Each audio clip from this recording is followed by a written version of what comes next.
जी राजेश जी, बताइए क्या प्रॉब्लम है आपकी? एक्चुअली डॉक्टर मैं बहुत ज़्यादा परेशान हूँ। समझ में नहीं आ रहा कि मैं कहाँ से शुरू करूँ। अरे तो देर क्यों कर रहे हैं, बताइए ना। आप मुझे अपना दोस्त समझ सकते हैं और शर्माने की बिल्कुल ज़रूरत नहीं, आप खुलकर मुझसे बात कर सकते हैं। डॉक्टर मैं शादीशुदा व्यक्ति हूँ। 2 साल पहले मेरी शादी हुई थी। अच्छी नौकरी है, बैंक बैलेंस है। फिर भी पिछले कुछ महीनों से मैं अपने शादीशुदा जीवन से संतुष्ट नहीं हूँ। सिर्फ मैं ही नहीं, मेरी वाइफ भी संतुष्ट नहीं है। पता नहीं क्या हुआ, किसकी नजर लगी, कुछ समझ में नहीं आ रहा डॉक्टर। घबराने की कोई ज़रूरत नहीं है, देर से आए मगर दुरुस्त आए। मतलब ये कि आपने जैसा कि मुझे बताया कि आपके पास एक अच्छी नौकरी है, आपके पास बैंक बैलेंस है, लेकिन आप अपनी लाइफ को जीना भूल गए हैं। आप अपनी सेक्सुअल लाइफ को एंजॉय नहीं कर पा रहे। पैसा होने से ही लाइफ अच्छी नहीं होती। मैरिज लाइफ के लिए आपकी सेक्सुअल सेटिस्फेक्शन भी बहुत जरूरी है, जो शायद आपकी लाइफ में नहीं है। अरे किडिंग में डॉक्टर, अरे मैं कोई दूध पीता बच्चा नहीं हूँ, पता है मुझे ये सब। और आजकल के जमाने में तो ये सारी बातें छोटे बच्चों को भी मालूम है डॉक्टर। जी हाँ, बिल्कुल सही कहा आपने। आजकल के छोटे बच्चे भी ये बात जानते हैं, लेकिन आप सेक्स तो करते हैं, लेकिन सेक्स को एंजॉय कर पाते हैं? क्या आपको पता है कि आपकी वाइफ को क्या पसंद है या आपकी वाइफ को क्या नहीं पसंद है? क्या आपने अपनी वाइफ से कभी जानने की कोशिश की है, या कभी आपने ये जानने की कोशिश की है कि सेक्स करने के दरमियान आपकी वाइफ चरम सीमा तक पहुंच पाती भी है या नहीं? डॉक्टर मैं अपने तरफ से तो पूरी कोशिश करता हूँ। मैं तो चाहता हूँ कि मेरे साथ साथ मेरी वाइफ भी चरम सीमा तक पहुंचे। इनफैक्ट मेरी वाइफ ने कभी इस मामले में कोई शिकायत भी नहीं की। अब ये सच है कि हम लोग आपस में सेक्स के बारे में बातें बहुत कम करते हैं। अच्छा, मैं आपसे एक बात पूछना चाहूंगी। इट्स वेरी पर्सनल, लेकिन आपको मेरी बातों का खुलकर जवाब देना पड़ेगा। एक भी बात छुपाएंगे नहीं आप मुझसे। हाँ हाँ डॉक्टर, पूछिए ना। आप अपनी वाइफ को कितना समय देते हैं? मतलब खुले शब्द में कहूँ तो सेक्स करते वक्त आप कितना टाइम लेते हैं? यही कुछ 5 मिनट या इससे ज्यादा शायद ही कभी। मतलब exactly my point Rajesh ji. समझ लीजिए कि आपकी प्रॉब्लम सॉल्व हो गई। आप क्या बोल रही हैं डॉक्टर? एक्चुअली मैं कुछ समझ नहीं पा रहा। प्लीज जरा खुल के बताइए ना। दरअसल क्या है ना मिस्टर राजेश जी, महिलाओं का ऑर्गेज्म होने में थोड़ा वक्त लगता है और उनको उत्तेजित करने के लिए भी थोड़ा समय जाता है। ये ज्यादा मुश्किल नहीं है, मगर थोड़ा सा मुश्किल है। अच्छा डॉक्टर, ऐसा कोई उपाय नहीं है जिससे महिलाओं में जल्दी उत्तेजना पैदा की जा सके? आपको एक बात बताऊं राजेश जी, आप सुनकर चौंक जाएंगे कि महिलाएं पुरुष की तुलना में बहुत ज्यादा उत्तेजित होती है। ऐसा क्यों? बहुत ही सिंपल है राजेश जी। पुरुषों में एक ही सेक्सुअली सेंटर है जो है पेनिस, लेकिन महिलाओं का तो पूरा शरीर ही सेक्सुअल यूनिट है। और ये एक रहस्य से कम नहीं है। समझने में थोड़ा वक्त जरूर लगेगा, लेकिन आप समझ जाएंगे और उसके बाद आप सेक्स का पूरा आनंद ले सकते हैं।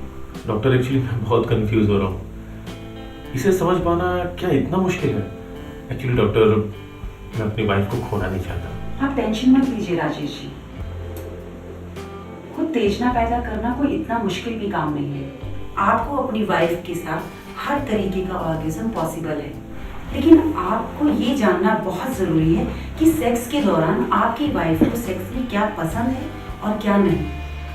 उन्हें कहाँ टच करना बहुत अच्छा लगता है और कहाँ नहीं। आप अपनी बातों से उन्हें ये जाहिर कर दीजिए कि आप उन्हें बहुत प्यार करते हैं और आप उन्हें चरम सीमा का आनंद दिलाने के लिए कुछ भी करने को तैयार हैं। आप बेड पे जाने से पहले, मेरा मतलब है कि संभोग करने से पहले आपकी बातों में वो काम वासना दिखनी चाहिए। आप समझ रहे हैं ना राजेश जी कि मैं क्या कहना चाहती हूँ? एक्चुअली डॉक्टर, मैंने कभी ऐसा ट्राई नहीं किया। वो मैं भी बात कम करता हूँ और मेरी वाइफ भी थोड़ी शर्मीली है। आपको पता है राजेश जी, महिलाएं डर्टी टॉक बहुत पसंद करती हैं और वो पुरुषों को कल्पनाशील समझती हैं। अगर आप डर्टी टॉक करने में कंफर्टेबल हैं तो क्यों ना बेडरूम में जाने से पहले थोड़ी बातचीत शुरू की जाए। और बेड पे जाने के बाद? बेड पे जाने के बाद अपने पार्टनर को वार्म अप करना बहुत जरूरी है। उनके नेक को बराबर स्पर्श करते रहें। आप उनको उतना उत्तेजित कर दें कि वो समझ जाएं कि आप क्या करना चाहते हैं और आप उन्हें सेक्स का पूरा आनंद दे सकते हैं। डॉक्टर, मैंने सुना है कि किसिंग का प्राइमरी रोल होता है सेक्स के दरमियान, बट क्या किसिंग सेकेंडरी है? किस इतने मायने तो नहीं रखती है, लेकिन उन्हें ये नहीं पता कि महिलाओं को फ्रीक्वेंट और पैशनेट किस बहुत पसंद है, जिससे उनकी उत्तेजना ज्यादा बढ़ जाती है। यहाँ तक कि महिलाएं किससे अंदाजा तक लगा लेती हैं कि ये मर्द मुझे चरम सीमा तक पहुंचा पाएगा या नहीं। और हाँ, कई बार सेक्स करते हुए आपके पार्टनर का अगर दिमाग भटक भी जाए तो आप किस करके उसे अपने साथ, मतलब सेक्स में इंक्लूड कर सकते हैं, उसे अपनी तरफ आकर्षित कर सकते हैं। ये कह लीजिए कि किस एक सेक्स में जनरेटर का काम करता है। अच्छा डॉक्टर, जिस तरह से हम पॉर्न फिल्में देखते हैं और उत्तेजित हो जाते हैं, तो क्या महिला भी इसी तरह से उत्तेजित होती है? क्या है ना राजेश जी, महिलाएं थोड़ी शर्मीली किस्म की होती हैं, जैसा कि आपने बताया कि आपकी वाइफ बहुत शर्मीली है। लेकिन इस बात को भी नहीं नकारा जा सकता कि पॉर्न फिल्में आज के टाइम में सभी लोग देखते हैं। महिलाओं को भी पॉर्न फिल्में देखना उतना ही पसंद है जितना कि पुरुषों को, लेकिन महिलाएं शर्म की वजह से उस बात को एडमिट नहीं करती। और हाँ, ये बात भी सच है कि जितने उत्तेजित मर्द लोग होते हैं पॉर्न फिल्में देखकर, उसी तरह औरतें भी पॉर्न फिल्में देखकर उत्तेजित होती हैं। तो ये सेक्स के लिए ये भी एक बहुत अच्छा उपाय है। अच्छा डॉक्टर, फोरप्ले के बारे में मैंने बहुत कुछ सुना है कि सेक्स के लिए बहुत ज़रूरी है। क्या ये वाकई में इतना ज़रूरी है? अगर आप फोरप्ले करते हैं तो आप सेक्स को बहुत ज़्यादा एंजॉय कर सकते हैं, और अगर सेक्स का आनंद ज़्यादा उठाते हैं तो आप सेक्सुअली अपने पार्टनर को अपनी तरफ खींचते हैं। इसकी वजह से आप इंटरकोर्स करने से पहले ही अपने पार्टनर को चरम सीमा का आनंद दिला सकते हैं। डॉक्टर, मैंने ओरल सेक्स के बारे में बहुत सुना है। इनफैक्ट बहुत सारी पॉर्न फिल्मों में देखा भी है। तो ये क्या बहुत ज़रूरी है? ये सब कुछ हाइजेनिक तो है ना? कहीं किसी प्रकार का व्हाटएवर से? बिल्कुल सही। मर्द लोग ओरल सेक्स तो करना चाहते हैं और अपनी वाइफ से उम्मीद भी रखते हैं, लेकिन जब अपनी बारी आती है तो वो लोग आप ही की तरह ऐसे सवाल उठाते हैं कि क्या ये हाइजीनिक है। अगर ओरल सेक्स का आनंद लेना है तो हस्बैंड और वाइफ दोनों को कोऑपरेट करना पड़ेगा। लेकिन हाँ, मेरी एक सलाह है आपसे कि अगर आप ओरल सेक्स करते हैं तो आप दोनों को सफाई का बहुत ज्यादा ध्यान रखना होगा। डॉक्टर, सेक्स करने के पहले क्या किसी तरह की प्रिपरेशन भी करनी चाहिए? अरे वाह राजेश जी, ये तो आपने बहुत अच्छा सवाल पूछ लिया। बिल्कुल करनी पड़ेगी। अब सेक्स करने के लिए वो माहौल होना भी तो बहुत जरूरी है ना। मतलब आपका रूम साफ होना चाहिए, आपकी बेड शीट अच्छी होनी चाहिए, पिल्लो थोड़े सॉफ्ट होने चाहिए, जिससे आपके पार्टनर को भी सेक्स करने में एंजॉय आए और आपको भी। आपने बहुत अच्छी बात बताई डॉक्टर, बिल्कुल सही। चलिए, मैंने आपको आज बहुत कुछ समझा दिया है। अब अगर कुछ और भी आपके दिल में है तो आप पूछ सकते हैं। नहीं डॉक्टर, मेरे पास जितने सवाल थे सारे सवालों का जवाब मुझे मिल चुका है। उम्मीद है कि अब मेरी जिंदगी पहले से बेहतर होगी। जी बिल्कुल। Thank you doctor.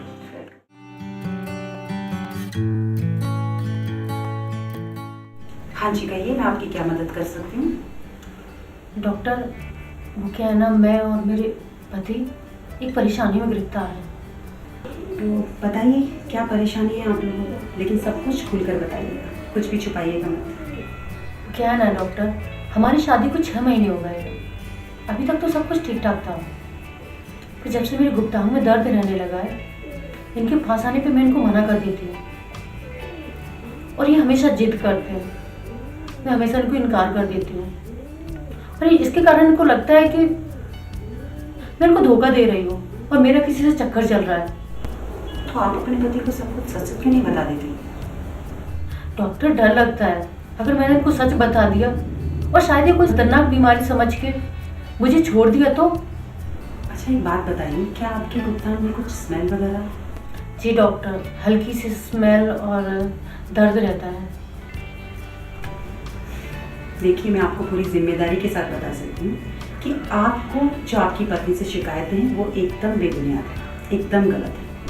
इनके वर्णाश्रम में कुछ रेशे चिपक गए हैं जिसकी वजह से वो सेक्स में इंटरेस्ट नहीं ले पाते और आपसे दूर भागते हैं।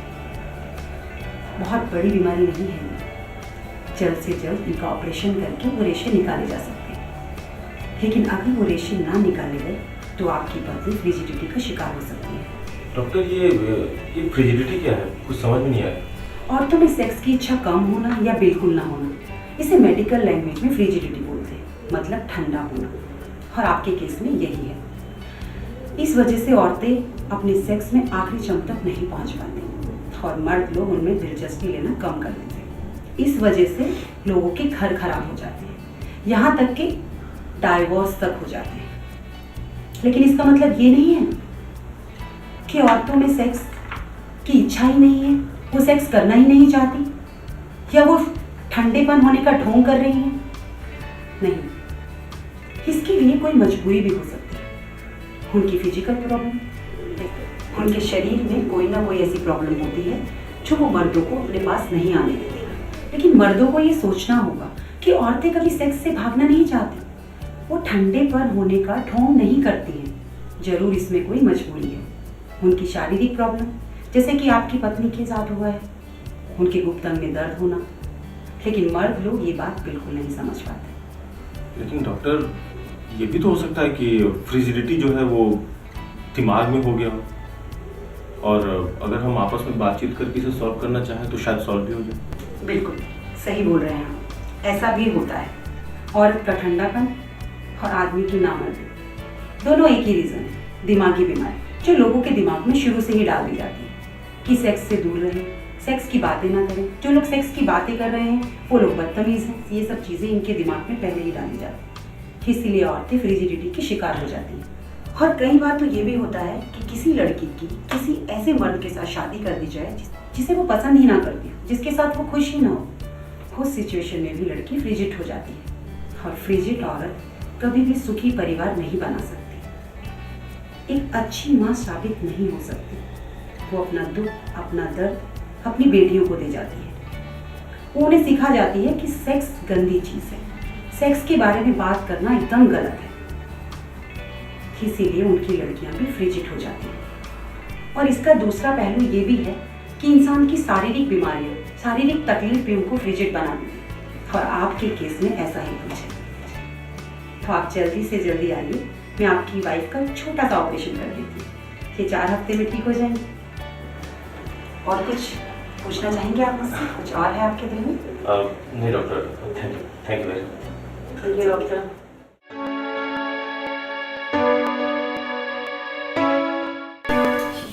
Mr. D'Souza, if I am not wrong. No, you are absolutely right. But how? I'm a doctor. So I know everything.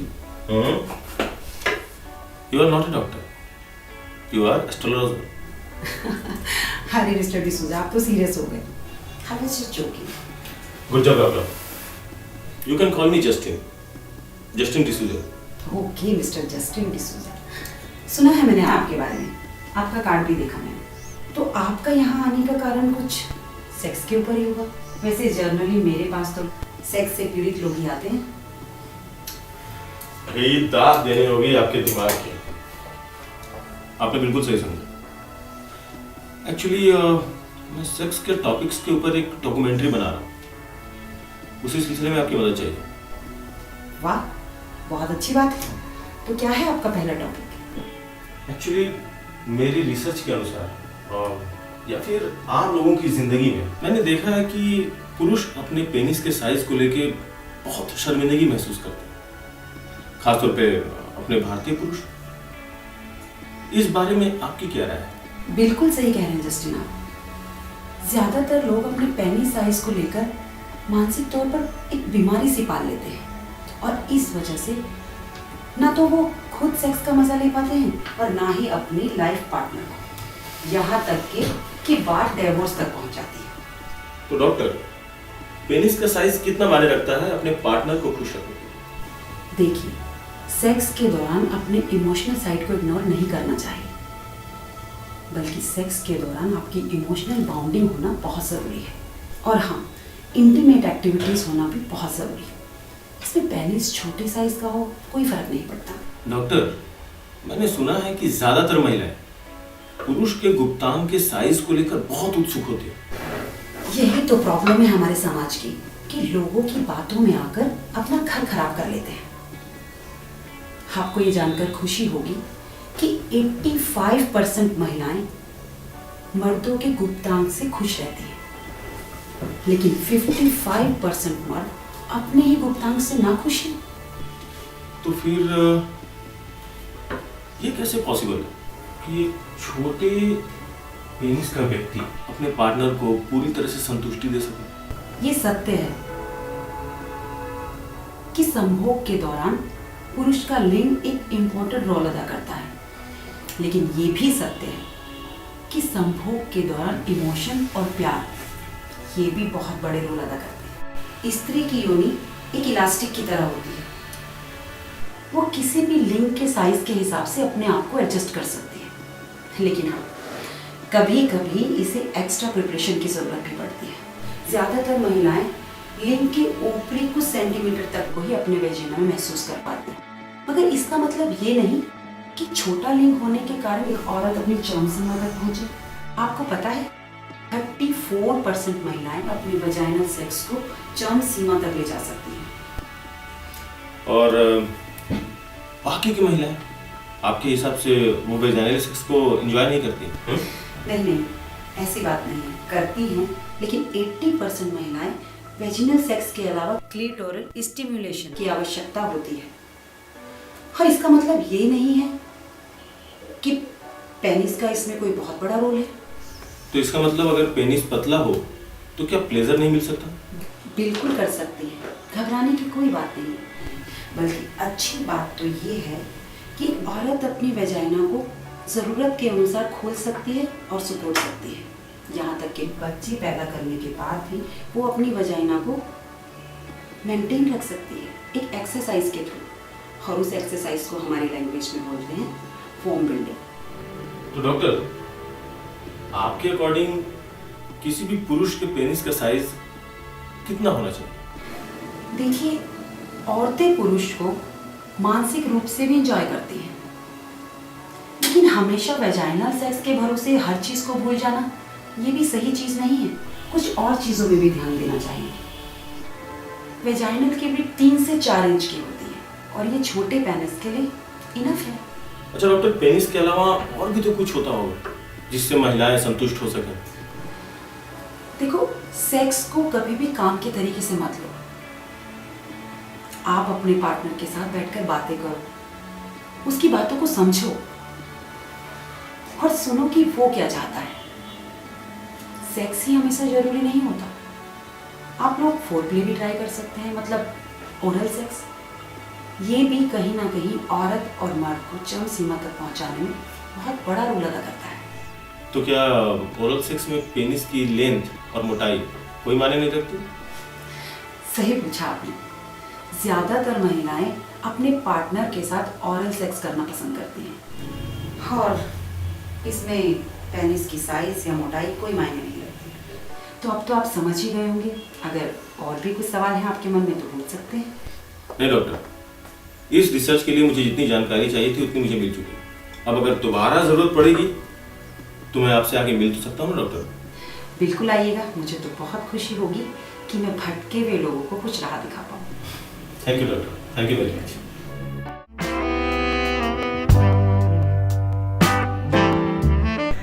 हाँ, तो आप हैं मिस्टर राहुल? जी डॉक्टर। कहिए, मैं आपकी किस तरीके से हेल्प कर सकती हूँ? डॉक्टर अरे शर्माइए मत, डॉक्टर को अपना दोस्त समझकर हर बात बता दीजिए। तो प्लीज बताइए, मैं आपकी किस तरीके से हेल्प कर सकती हूँ? एक्चुअली डॉक्टर, अगले वीक मेरी शादी है, तो शादी के बाद सुहाग रात में सेक्स कैसे करते हैं मुझे इसके बारे में कुछ भी नहीं मालूम। हाँ, मेरे दोस्तों ने मुझे कुछ बताया है, बस उतना ही जानता हूँ। लेकिन मेरे दोस्तों ने ये भी बताया है कि हर मर्द हर औरत को सेटिस्फाइड नहीं कर सकता।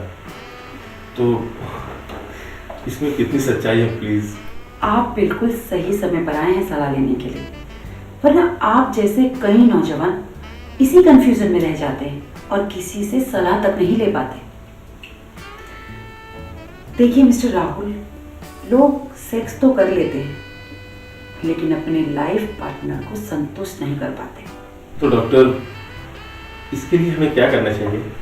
देखिए मिस्टर राहुल, ये बात मैं कई बार काफी लोगों को समझा चुकी हूँ कि सेक्स कोई हार या जीत का खेल नहीं है।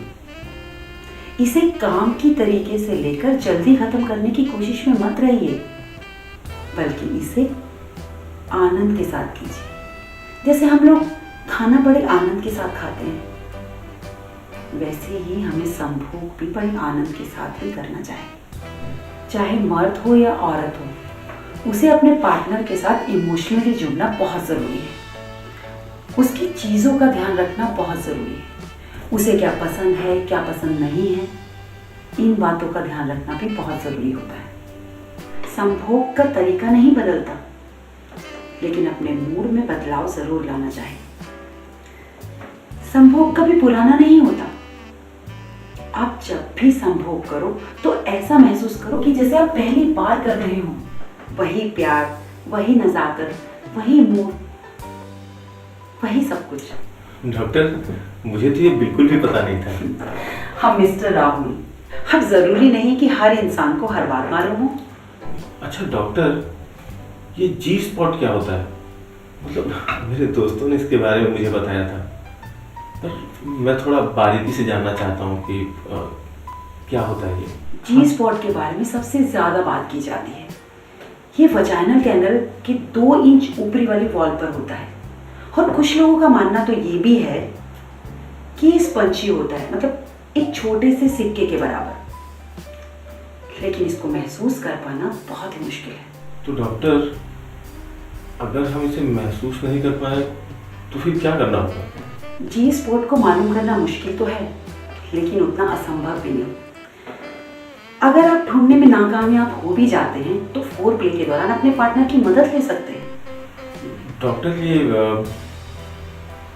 फोर प्ले क्या होता है? फोर प्ले मतलब इंटरकोर्स से पहले का प्रोसेस, जैसे अपने साथी को चूमना, उनके गुप्त अंगों को सहलाना और यहाँ तक कि मसाज भी देना।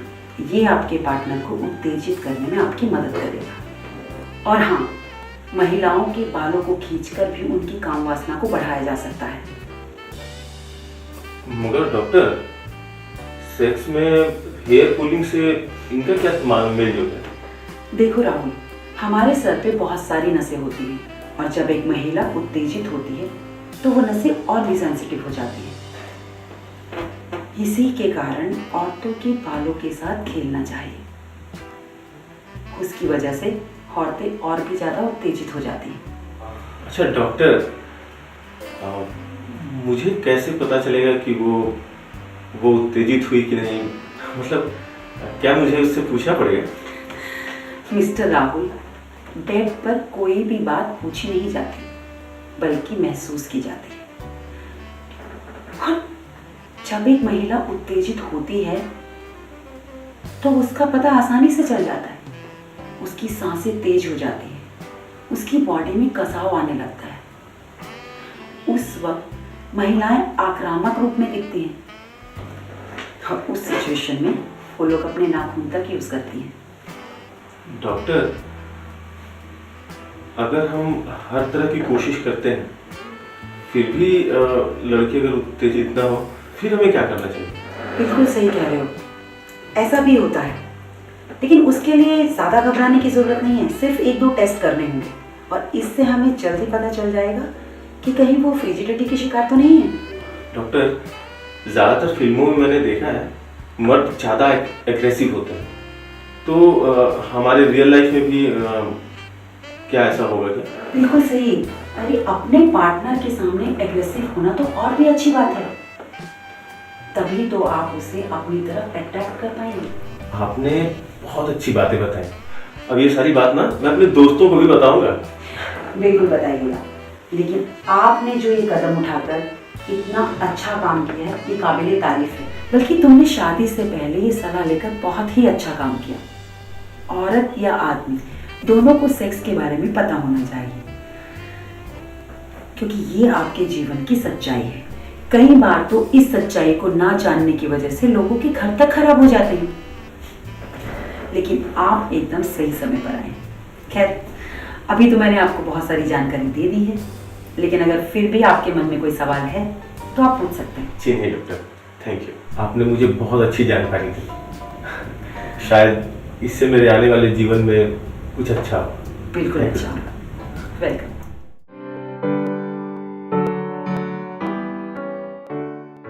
आपको तो देखकर लगता है कि आपकी नई नई शादी हुई है। जी डॉक्टर, अभी 2 ही दिन हुए शादी को। तो फिर क्या प्रॉब्लम है, बताइए। डॉक्टर, हमारी कल रात सुहाग रात थी और संभोग के दौरान इनको ब्लीडिंग ही नहीं हुई। और ब्लीडिंग ना होने के कारण कपड़ों में, और इनकी माँ और दादी इतने पुराने ख्यालात की हैं। एक्चुअली डॉक्टर, मुझे इनसे कोई प्रॉब्लम नहीं है, बस मन में एक सवाल है। आपको भी मुझ पे सवाल? कैसा सवाल? ठीक से बताइए, मैं कुछ समझी नहीं। मतलब कि क्या ये वर्जिन है? क्या आप पढ़े लिखे होने के बाद भी इस तरह की बातें कर रहे हैं? क्या आप भी इन सब बातों पर विश्वास रखते हैं? डॉक्टर, मैं क्या, हर मर्द ये चाहता है कि उसकी जिससे शादी हो रही हो वो वर्जिन हो। इसमें नया क्या है? वर्जिनिटी ब्लड निकलने या ना निकलने पर डिपेंड नहीं है। हो सकता है कि प्रॉब्लम आप में हो, आपकी बीवी में नहीं। मुझ में? मुझे क्या हुआ? मैं तो पूरी तरह से फिट हूँ।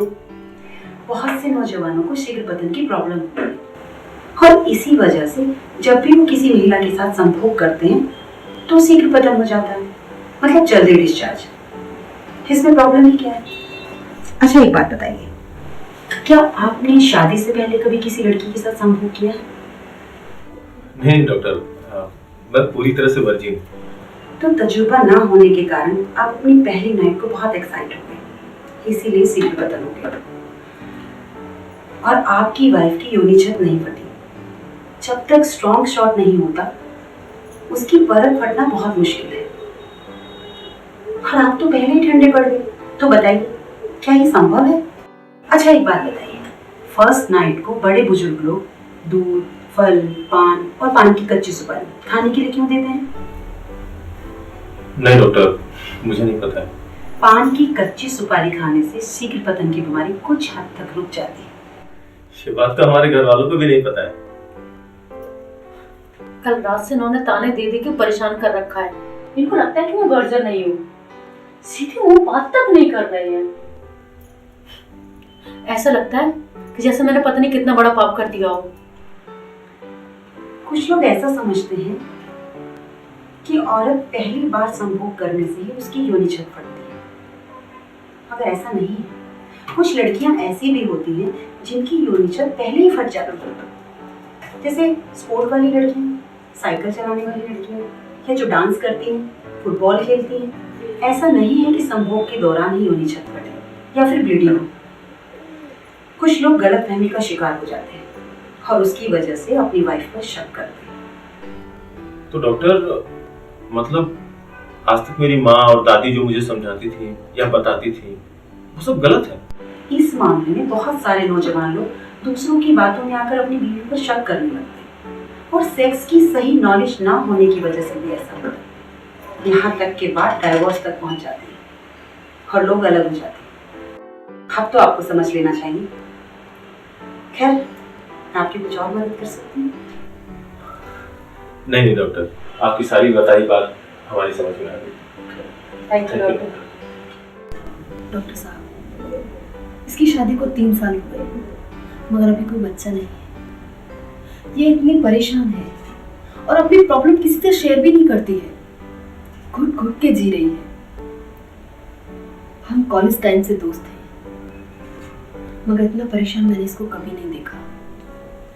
कोई बात नहीं, अब आप मेरे पास आ ही गई हैं तो आप मुझसे शेयर कर सकती हैं। क्या शेयर करूं डॉक्टर साहब? कि मैं मां नहीं बन सकती या बिस्तर पर यूं घुट के मरती रहूं? अच्छा, एक बात बताइए, आपके पति ठीक तो है ना? जी हाँ, वो बिल्कुल ठीक है।